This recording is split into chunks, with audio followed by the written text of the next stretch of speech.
성경을 읽는 것이 매우 중요합니다. 더 중요한 것은 성경을 읽으면 이해하는 것이 중요하죠.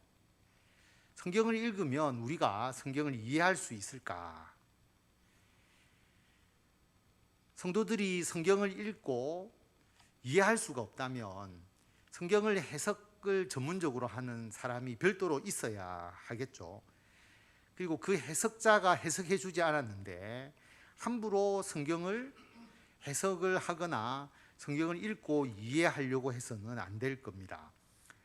주로 중세 시대에 로마 가톨릭이 이런 견해를 띄었습니다. 성경 해석의 권한을 교회가 가지고 있었는데 그때 교회는 소수의 사제들을 의미하는 것이죠. 소수의 사제가 성경을 해석할 수 있다. 그래서 그 사제만이 성경을 해석할 수 있다라고 이야기를 한 겁니다.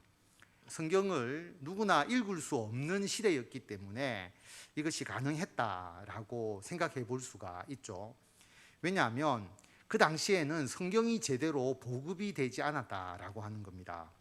그리고 그때 성경은 라틴어 성경인데 라틴어로 된 성경을 읽을 수 있는 사람이 일반 사람들 가운데 없었죠. 그래서 소수의 사제들만이 성경을 볼 수 있었고 그리고 성경을 읽을 수 있었기 때문에 이 가톨릭의 견해가 통용될 수 있었습니다. 교회만이, 사제만이 성경을 해석할 수 있지 일반 성도들은 성경을 읽고 해석해서는 안 된다라고 생각할 수가 있는 것이죠. 그런데 이 생각에 반기를 든 사람이 우리가 잘 아는 마틴 루터입니다. 이것이 종교개혁의 주요 요인이 되었죠. 마르틴 루터에 의하면, 그리고 지금 우리 일반 개신교, 우리 기독교의 성경에 대한 견해는 명확하죠. 성경은 외적으로, 외형적으로 아주 명료하다. 명료하다는 것은 무슨 말이냐면 누구나 성경을 읽으면 이해할 수 있다라고 하는 것입니다. 언어적인 문법을 이해할 수 있다면 충분히 읽고 이해할 수 있도록 성경이 쓰여져 있다라고 하는 겁니다. 지금으로 생각하면 너무나 당연한 것 아니겠습니까? 그런데 이 언어적 문법이라는 것이 우리가 꼭 국문법이라는 것뿐만 아니라 글의 양식에 대한 이해도 필요하다라고 하는 것이죠. 법조문을 읽는 것과 시를 읽는 것과 교훈을 읽는 것과 위인전을 읽을 때 여러분 읽는 방식이 다 다르지 않습니까? 법이라는 것은 법조문으로 명확해야 되는 거죠. 조문을 지키느냐 못 지키느냐에 따라서 처벌이 달라지지 않습니까? 율법서 같은 경우에는 법조문처럼 우리가 읽을 필요가 있습니다. 시는 문학적으로 읽어야 되죠. 시편 같은 경우에는 문학적 표현들이 굉장히 많이 나옵니다. 그걸 잘 이해하는 게 필요하고요. 위인전은 많은 사람들이 있지만 그 위인의 초점을 맞추어서 모든 이야기가 전개가 되죠. 사복음서 같은 경우에는 오직 예수님을 중심으로 해서 모든 이야기가 쓰여져 있습니다. 그리고 교훈은 교훈으로 받아들이잖아요. 잠언 같은 경우에는 교훈의 말씀만 발췌해서 교훈으로서 우리들에게 가르쳐주고 있는 것이죠. 그래서 글을 읽을 때에 문법적인 측면에 대한 이해, 그리고 이 글의 양식이 어떤 글이냐에 대한 이해를 가지고 있으면 충분히 그 문법을 따라서 우리는 그 글을 이해할 수가 있다라고 하는 겁니다.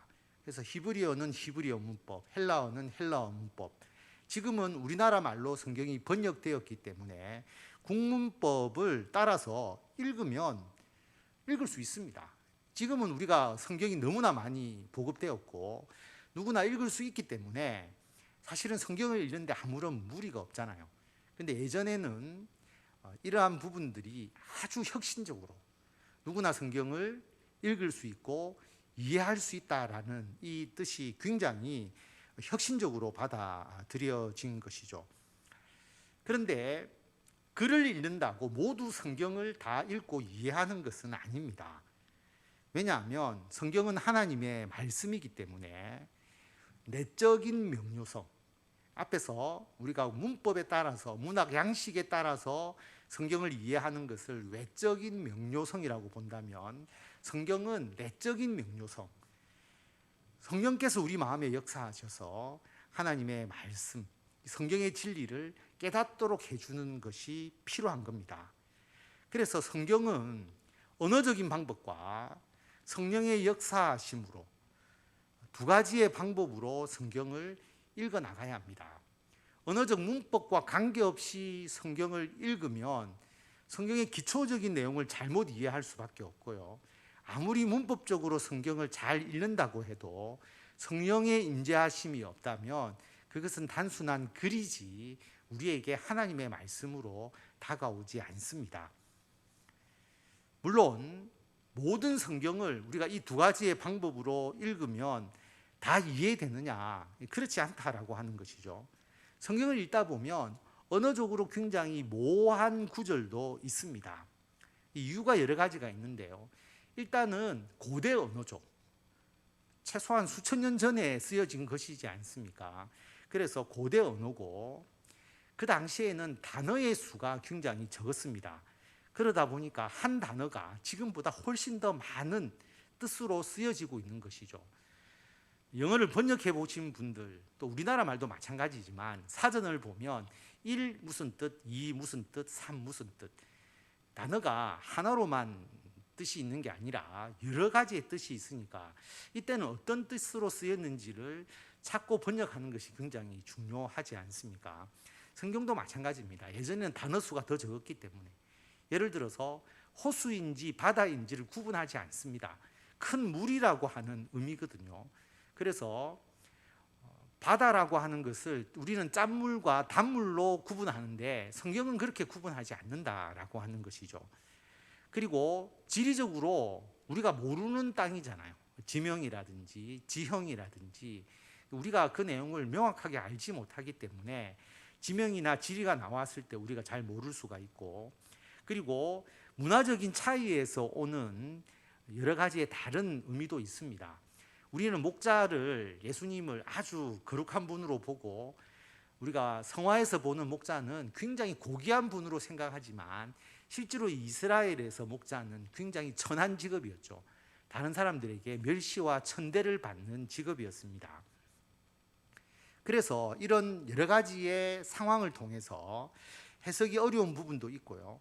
그리고 성경이 쓰여진 그 부분이 쓰여질 때부터 워낙 모호하게 쓰여진 부분이 있습니다. 그때는 알았을지 모르지만 이런 문화적 요인, 지리적 요인, 단어적 요인 이것을 다 고려하다 보니까 지금은 이게 무슨 의미인지가 모호한 부분들이 분명히 있다라고 하는 것이죠. 그런 부분에 대해서는 우리가 모든 걸 다 알려고 하지 말고 하나님의 말씀이니까 하나님의 영역으로 남겨두는 것도 필요합니다. 그래서 베드로후서 3장 16절에 보면 또 그 모든 편지에도 이런 일에 관하여 말하였으되 그 중에 알기 어려운 것이 들어있다라고 분명히 말합니다. 알기 어려운 것을 어떻게 해야 되느냐? 억지로 풀려고 하지 마라라고 말하죠. 무식한 자들, 구세지 못한 자들이 억지로 풀게 되면 자의성이 거기에 들어가게 되는 거죠. 자기의 뜻, 자기의 생각이 들어가게 되는 것이죠. 그러다 보면 멸망에 이른다라고 하는 겁니다. 잘 모르는 것은 오히려 여러분 덮어두시고 여러분들이 이해하는 것 중심으로 성경을 읽어 나가도 성경을 읽는데 전혀 문제가 없습니다. 그런데 모르는 것을 억지로 풀려고 하다 보면 이것이 잘못된 방식으로 하나님의 말씀을 이해하는 것이다 라고 하는 겁니다. 그렇게 되는 것이 더 문제가 있는 것이죠. 모르는 게 낫지 잘못 알아버리면 더 큰 문제가 생긴다라고 하는 것입니다. 그런데 난해한 구절이 분명히 있다고 해도 성경 전체적으로 성경을 읽고 하나님의 말씀을 이해하는 데는 아무런 어려움이 없습니다. 그것을 제외하고 여러분이 읽고 이해한다고 해도 성경의 전체 내용을 이해하는 데는 문제가 없다라고 하는 겁니다. 그러니까 읽지 말고 억지로 풀려고 하지 말고 놔두어라. 그냥 그 문장 그대로 이해하고 넘어가라 라고 말할 수가 있는 것이죠. 그래서 분명히 성경은 하나님의 말씀인데 읽어도 모른다고 주장을 하거나 소수의 사람만이 성경을 해석할 수 있는 권위가 있다고 말하면 사이비와 이단일 가능성이 99.9%입니다. 읽어도 모른다, 또 자신의 교주가 성경을 새롭게 풀었다, 또는 하나님께서 한 사람에게만 특별한 구원의 메시지를 전했다. 그래서 이단과 사이비가 아닌 교회인데도 불구하고 어떤 목사님이나 또는 어떤 유튜브들을 보면 마치 자기들이 성경을 해석한 것이 유일한 해석인 것처럼 그렇게 유튜브 방송을 하는 사람들이 있습니다. 혹 여러분들이 보다가 그런 유튜브의 내용을 보면 그게 잘못되었다라는 것을 여러분이 분명하게 생각을 하셔야 됩니다. 왜냐하면 역사 이래로 하나님께서 단 한 사람에게만 하나님의 말씀을 전달한 사례가 없습니다. 하나님은 동시에 여러 사람에게 하나님의 말씀을 주셨고, 그리고 과거에서 현재까지 하나님의 말씀이 이어져 내려오도록 하셨지, 갑자기 어느 시대에 한 사람을 택해서 아무도 모르는 하나님의 말씀을 증거하도록 하는 그런 사례가 있지 않았다라고 하는 것입니다. 성경도 마찬가지잖아요. 한 사람의 글이 아니잖아요. 여러 사람이 쓴 글이지만 그 글이 집대성되어서 하나님의 말씀으로 서로 연결되고 서로 하나님의 말씀으로 영향력을 발휘하게 되는 것이죠. 그래서 다시 한번 정리하면 성경은 이해할 수 있다, 그리고 스스로 읽을 수 있다라고 하는 겁니다. 이게 간단한 것 같지만 매우 중요한 겁니다. 그래서 우리는 성경 통독을 하고 1년에 한 번 성경을 읽으시라고 권면하는 것이죠. 당연한 것 아니냐라고 생각하지만 성경 통독을 할 수 없는 그런 곳도 있죠. 성경을 스스로 읽지 못하게 하니까. 왜냐하면 가르쳐 준 것만 내용을 이해하도록 그렇게 하는 이단과 사입이나 또는 그런 곳에서는 성경 통독을 강조하지 않고 자기들에게 와서 성경을 배우고 공부하는 것을 더 강조하게 되는 것이죠. 그런데 하나님은 그렇게 말씀하지 아니하십니다. 요한일서 2장 27절에 보면 너희는 주께 받은 바 기름 부음이 너희 안에 거하나니 아무도 너희를 가르칠 필요가 없고 오직 그의 기름 부음이 모든 것을 너희에게 가르치며 또 참되고 거짓이 없으니 너희를 가르치신 그대로 주 안에 거하라. 너희에게, 모든 우리 성도님들을 말합니다. 하나님께로, 예수님께로부터 받은 기름 부음이 너희에게 있다라고 말합니다.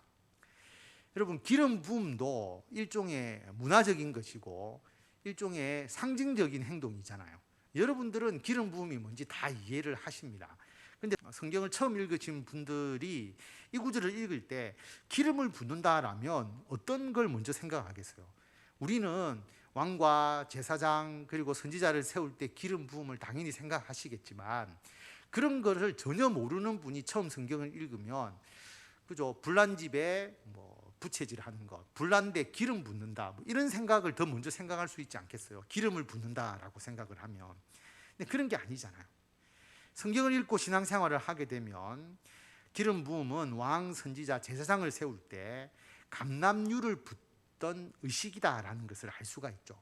실제로 기름을 부은 겁니다. 머리에 기름을 붓죠. 그래서 기름 부음을 받은 자, 우리가 그리스도, 메시아, 예수님께서 왕이시고 선지자이시고 제사장이시다, 그렇게 우리가 고백을 하죠. 근데 신약 시대에 와서는 실제로 사람들에게 직분을 줄 때 감람유를 머리에 붓지 않습니다. 왜냐하면 예수님의 제자들이 성령 충만함을 받아서 사도로서 임명이 되고 그리고 하나님의 그 복음, 예수 그리스도의 복음을 전하게 되었잖아요. 그래서 진짜 감람유를 붓는 것보다 더 중요한 게 뭐였냐면 성령께서 마치 기름 붓듯이 우리들에게 그리고 사도들에게, 제자들에게 임하셔서 주의 일을 하게 해주신 것이죠. 그래서 그런 석유를 끼얹는 그런 기름 붓는 게 아니고 감람유를 부은 것과 같은 그런 의식을 의미하는 겁니다. 하나님께서 사명을 주시고 능력을 주시는 것을 말하는 것이죠. 그래서 예수 그리스도를 믿는 자들이 성령의 기름 부음을 받은 자입니다. 그래서 우리는 성령의 기름 부음을 받았다, 성령이 우리 안에 거하시기 때문에 아무도 너희를 가르칠 필요가 없다라고 하는 겁니다. 성령께서 너희를 친히 가르치신다라고 하는 겁니다. 그래서 성령께서 가르침을 받은 그대로 너희들이 주 안에 거하라라고 말합니다. 앞에서 제가 말씀드렸잖아요. 내적인 명료성, 성령의 임재가 우리가 성경을 읽을 때 성경의 의미를 이해하게 해주신다라고 하는 겁니다. 우리나라는 국어 공부를 많이 했기 때문에 한글 못 읽으시는 분이 없으시잖아요. 웬만하면 성경을 다 읽으니까 외적인 부분에서의 명료성은 다른 어떤 나라에 비해서 우리나라는 크게 문제가 없죠. 거기다가 기초학력 수준이 굉장히 높기 때문에 웬만큼 성경이 어려워도 읽어 나가실 수가 있습니다. 우리에게 더 중요한 것은 성령의 임재, 우리가 읽는 성경의 의미를 성령께서 이해하게 해주신다는 그런 믿음과 확신이죠. 그래서 여러분들이 어디 가셔서 또는 유튜브를 통해서 또 어떤 성경 공부를 통해서 반드시 여러분들이 배워야만 성경의 의미를 이해하는 것은 아니다라고 하는 것을 분명하게 생각하셔야 합니다. 그럼 왜 우리 교회에서 성경 공부를 하느냐? 우리가 읽고 이해하는 하나님의 말씀이 정확한지, 나는 이렇게 읽었고 나는 이렇게 이해했는데 이게 맞는지 서로 나누어 보는 것이 필요한 것이죠. 또 하나는 내가 받은 은혜를 서로가 나누면서 그 은혜가 더욱더 풍성해지는 겁니다. 그래서 우리 교회 성경 공부 해보시면 다 여러분 아시지만 제가 일방적으로 막 가르치는 것이 아니잖아요. 여러분의 의견을 묻고 여러분이 깨달은 말씀을 같이 나누고 서로가 이해하고 그러면서 자기가 받은 은혜를 나누면서 서로가 은혜가 풍성해지는 것을 경험하는 굉장히 좋은 시간이지 않습니까? 그게 성경 공부입니다. 그런데 만약에 성경의 내용을 우리가 지식적으로 알아서 구원에 이른다고 하면 모든 우리 성도님들을 다 성경 공부 나오게 하고 그리고 성경 공부를 하지 않으면 구원을 못 받으니까 그 지식에 이르도록 여러분을 가르치겠지만 그게 아니다라고 하는 거죠. 설교를 들어도 스스로 성경을 읽어도 예수님을 믿고 구원 얻는 길로 누구나 나아갈 수가 있게 됩니다. 그래서 성경을 읽으면 성경의 외적인 명료성, 성경은 언어적으로 문법적으로 그리고 여러 가지 문학 양식으로 그것을 통해서 성경을 읽으면 성경을 이해할 수 있고, 내적인 명료성, 성령의 임재하심으로 성경을 통해서 성령의 임재를 통해서 말씀하시는 하나님의 말씀을 우리가 이해할 수가 있는 것입니다. 그래서 오늘 10절 말씀에 보면 오늘 너희 곧 너희의 수령과 너희의 지파와 너희 장로들과 지도자와 이스라엘 모든 남자와 유아들, 아내, 내 진중에 있는 나그네, 그리고 일하는 자들, 나무 패는 자들, 물 깃는 자들 전부 다 불러서 하나님 앞에 지금 서 있습니다. 왜 서 있느냐 하면 하나님과의 언약에 참여하고 하나님께서 하시는 맹세에 참여하기 위해서입니다. 그래서 하나님의 말씀을 읽으면 거기에 하나님의 언약, 하나님의 맹세가 기록되어 있다는 것을 알게 됩니다. 하나님께서 성경을 읽으면 이스라엘이라는 나라를 세워 나가시는 장면을 우리가 보게 되잖아요. 아브라함부터. 그리고 이스라엘 나라가 세워져서 하나님께서 이스라엘 나라를 다스려 가시는 과정을 우리가 보게 되잖아요. 그것을 통해서 뭐를 깨닫게 되느냐 하면 하나님의 나라가 무엇이고 하나님의 백성이 무엇인지를 알게 되잖아요. 그리고 그 하나님의 나라, 하나님의 백성인 이스라엘을 향한 하나님의 사랑, 그 이스라엘을 통해서 하나님의 구원을 이루어 가시는 것을 우리에게 보여주십니다. 그리고 이스라엘이 하나님과의 언약을 깨트리잖아요. 잘못하잖아요. 그런데 그 잘못한 이스라엘을 하나님께서 사랑하시고 그래도 그 이스라엘을 통해서 하나님의 언약을 이루어 가시는 하나님의 손길을 우리가 분명히 깨닫게 되지 않습니까? 그리고 그 이스라엘을 통해서 예수 그리스도를 이 땅에 보내시잖아요. 그리고 예수님을 통한 모든 인류의 구원을 하나님께서 이루어 나가시고 예수님을 통한 구원을 명확하게 하기 위해서 이스라엘 나라를 통해서 그것을 준비하셨다는 것을 우리가 알 수 있게 되는 것이죠. 그래서 이 부분에 대해서는 다음에 제가 계속 여러분들에게 말씀을 전하고자 합니다. 구약에서 신약으로 이어지면서 하나님의 그 구원의 역사가 어떻게 계속 더 점진적으로 더 심화되고 그리고 하나님께서 그 구원을 이끌어 나가시는지를 우리가 전체적으로 이해하는 것이 중요한데 이것은 다음에 하도록 하고요. 오늘은 하나님께서 하나님의 백성과 언약하시고 맹세하신 내용이 성경에 기록되어 있다라고 하는 것입니다. 그래서 13절에 보면 하나님께서 너의 조상 아브라함과 이삭과 야곱에게 맹세하신 대로 하나님께서 아브라함을 들으셔서 그리고 그 아들 이삭과 야곱에 이르기까지 하나님께서 맹세하시면서 하나님의 구원의 역사를 이루어 가시잖아요. 그리고 지금 어디에 있느냐 하면 가나안 땅에 들어가기 직전에 요단강을 건너기 직전에 모압 땅에 있으면서 모세가 이스라엘 백성들에게 마지막으로 하나님의 말씀을 전하고 있지 않습니까? 그리고 역사적 순간 가운데 있거든요. 그 오늘 너를 세워서 자기 백성을 삼으시고 하나님은 친히 내 하나님이 되시려고 이렇게 다 불러 모아서 지금 하나님의 말씀을 전하면서 하나님과 다시 언약하고 맹세하게 하는 것입니다. 그런데 이 언약을 지금 요단강 가까이에 모압 땅에 있는 이스라엘 백성들과만 이것을 하시려고 하는 것이냐? 그렇지 않다라고 하는 것이죠. 내가 이 언약과 맹세를 너희에게만 세우는 것이 아니다. 오늘 지금 모세와 함께 서 있는 그 사람들, 우리 하나님 여호와 앞에서 우리와 함께 여기 서 있는 자뿐만 아니라 여기에 있지 아니한 자들과도 하나님은 언약하시고 맹세하신다라고 하는 것입니다.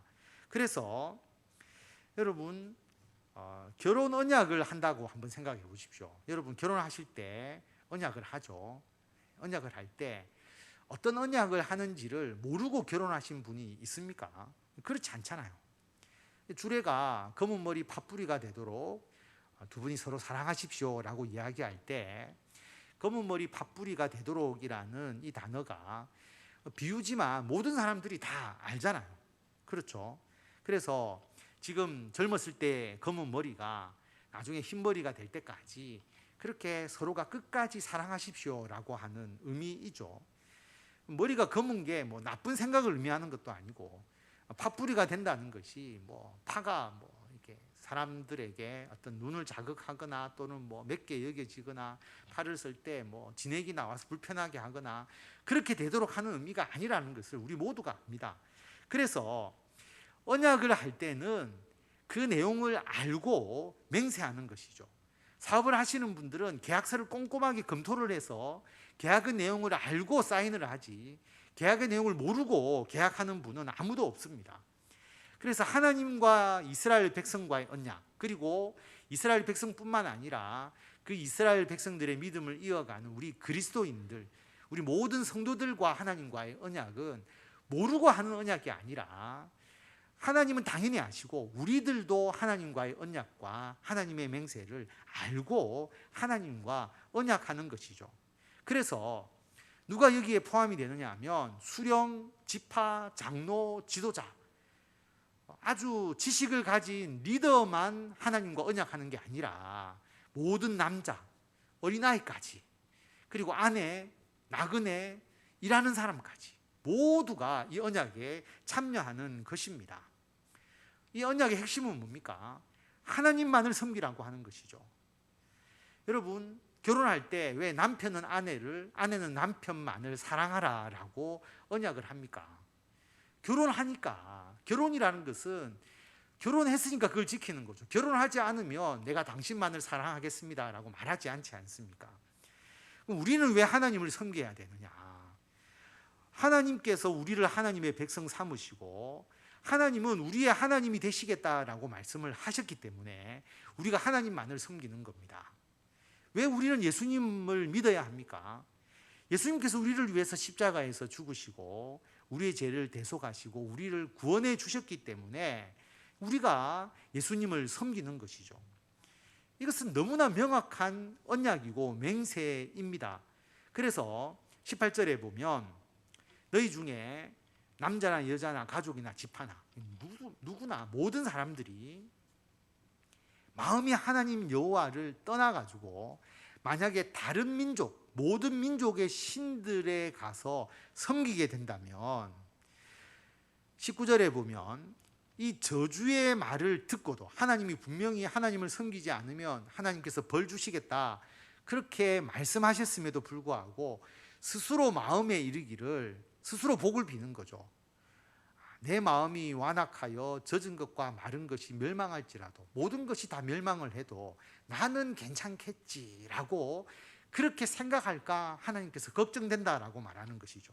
다시 말하면 언약과 맹세라고 하는 것은 너무나 명확한 것이고 반드시 지켜야 하는 것이고 하나님께서 언약하고 맹세하셨으면 하나님께서 그 언약대로 행하시는데 사람이 그걸 무시해 버릴 수가 있다는 거죠.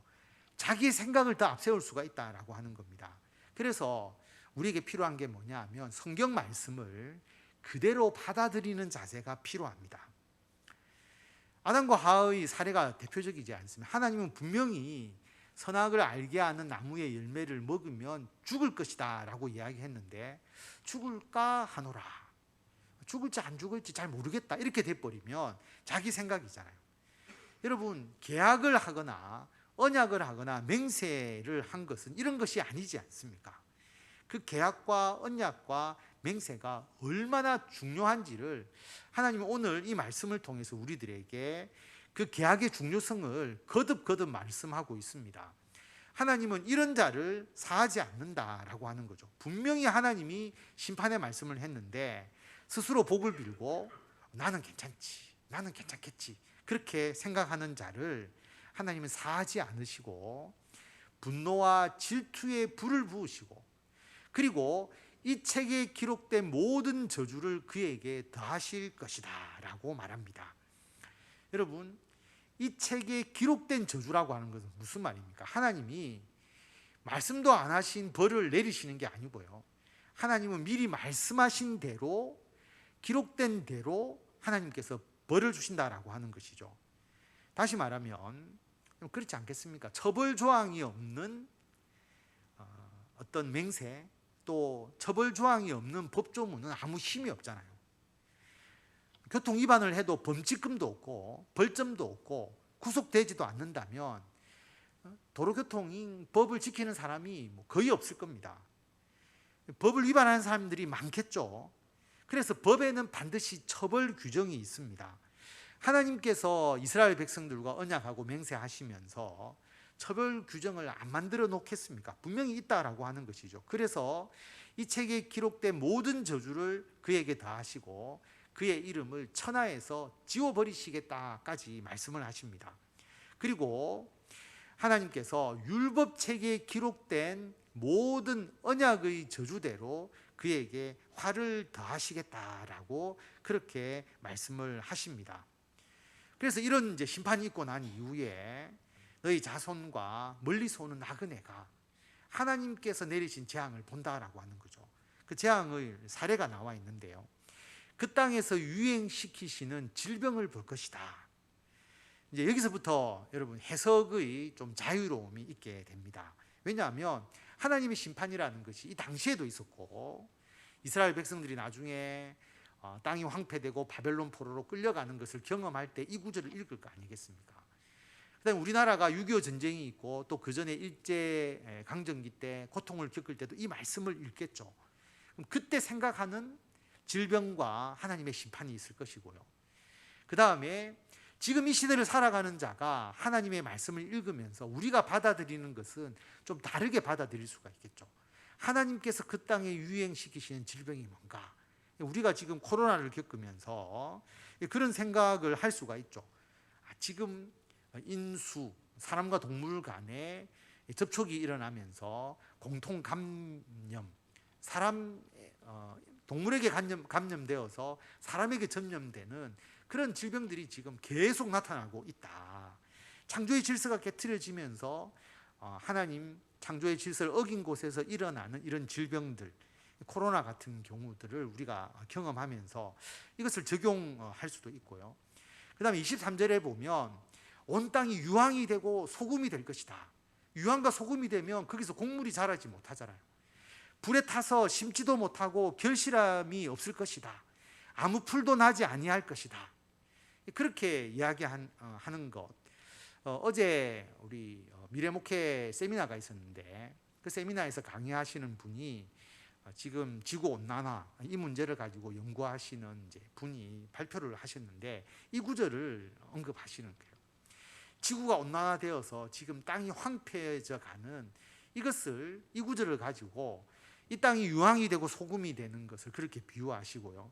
불에 탄다는 것을 그렇게 하는, 지구 온도가 높아져서 지금 지구가 뜨거워져서 농사를 짓지 못하고 그 다음에 곤충이 죽어가고 나중에 실제로 이 땅에서 그 동물과 또는 곤충들이 이제 멸종해 나갈 때에 온도가 올라가면 이제 그런 이제 문제 1도 2도가 올라가는 것이 엄청난 파장이 있다는 것을 이야기를 하시더라고요. 그래서 이 구절을 그렇게 적용하는 거죠. 해석의 다양함이 자기가 살아가는 시대 때에 하나님께서 주시는 말씀으로 이렇게 뭐 변화시키고 해석해 나갈 수도 있습니다. 그런데 이 구절이 그것만 옳다라고 이야기하면 이단과 사이비에 흘러갈 가능성이 굉장히 많죠. 여기 보면 하나님께서 진노하시고 격분하셔서 소돔과 고모라와 같이 되게 하나님께서 할 것이다. 도덕적인 타락, 성적 타락으로 이 10명이 없어서 멸망한 성읍이잖아요. 그래서 창세기 19장에 보면 하나님께서 유황과 불을 소돔과 고모라에 비같이 내리셔서 소돔과 고모라를 하나님께서 멸망을 시키셨는데, 어떤 사람은 이 유황과 불이 뭐 핵폭탄이다, 또는 유성이 떨어진 것이다 그렇게 이야기하는데, 그것을 강하게 주장하면 잘못되어 흘러갈 수가 있습니다. 그렇게 볼 것이 아니고요. 다양한 해석 중에 하나다 그렇게 생각하고 여러분이 넘어가시면 됩니다. 절대화하는 것이 아니고요. 그럼 지금 소돔과 고모라와 같은 성에 하나님께서 내리시는 유황과 불이 과연 어떤 것일까?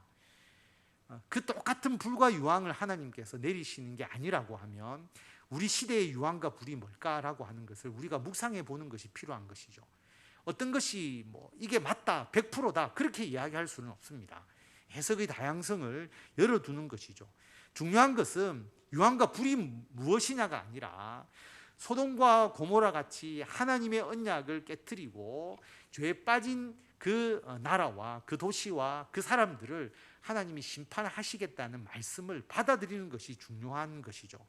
그래서 24절에 보면 여러 나라 사람들이 묻기를 하나님께서 어떻게 이 땅에 이런 일을 행하셨느냐, 왜 이렇게 노하셨느냐 이렇게 물어보면 그때 사람들이 뭐라고 이야기하느냐 하면 이 땅의 백성들이 하나님께서 출애굽시켜 주시면서 서로가 맺었던 언약을 버려버렸지 않았느냐. 그래서 자기들이 알지 못하는, 그리고 하나님께서 주시지 않은 신을 그들이 따라가서 섬기고 그들을 경배하고 그렇게 한 죄 때문에 그렇지 않느냐. 그래서 하나님께서 이 땅에 진노하셨는데 책에 기록된 모든 저주대로 하나님께서 미리 다 말씀하신 똑같은 그 저주대로 하나님께서 재앙을 내리셨고, 그래서 그들을 이 땅에서 뽑아가지고 다른 나라로 내던져 버리셨지 않느냐, 그렇게 이야기를 한다라고 하는 것이죠. 그래서 여러분 이 말씀, 오늘 말씀 하나님과 이스라엘 백성들 그 둘 간의 관계로 맺어진 언약으로 끝나지 않습니다. 그 언약이 지금 우리들에게까지 이어져 있는 것이죠. 하나님만을 섬기겠습니다라는 언약과 맹세는 유효한데 그렇지 않은 자에게 하나님께서 심판하시는 그 심판도 유효한 것이죠. 그리고 우리들에게 예수 그리스도를 주셔서 이 심판을 피할 수 있는, 우리가 예수님의 십자가의 대속으로 이 심판을 피할 수 있는 길까지 하나님께서 우리들에게 열어주셨습니다. 그래서 예수님을 통한 십자가의 대속으로 우리가 하나님의 용서함을 받아서 하나님의 백성이 될 수 있도록 해주셨거든요. 그렇기 때문에 십자가의 대속을 믿는 것도 하나님을 믿는 거죠. 하나님이 그렇게 하셨음을 믿는다는 것은 하나님을 믿는 것이니까 하나님을 믿어야 십자가의 대속도 믿고 십자가의 대속을 믿는 것은 하나님을 믿는 것이죠. 그래서 하나님을 경외하고 섬기는 자가 예수 그리스도의 십자가의 대속을 믿고 구원을 받을 수가 있습니다. 여러분, 우리가 알지 못하는 일들은 하나님께 속한 거잖아요. 그런데 이미 나타나서 우리들에게 명확하게 말씀하시고 성경에 기록된 것은 이미 우리와 우리 자손에게 영원히 속해 있는 겁니다. 왜 하나님께서 그렇게 하시느냐?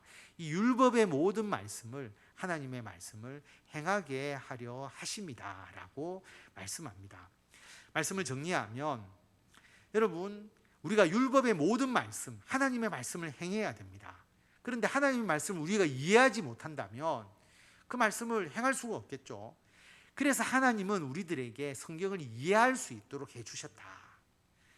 늘 누구에게 이럴 때 어떻게 해야 됩니까? 라고 다 물어보지 않더라도 하나님께서 성령 안에서 우리가 자유롭게 살아갈 수 있도록 우리들을 이끌어 주셨는데, 그게 가능한 것은 우리가 성경을 읽고 이해할 수 있고, 그리고 우리 안에 성령이 임재하셔서 하나님의 뜻 안에서 성령을 따라 살아갈 수 있도록 해 주셨기 때문에 우리는 성령 안에서, 그리고 하나님의 말씀 안에서 자유로운 것입니다.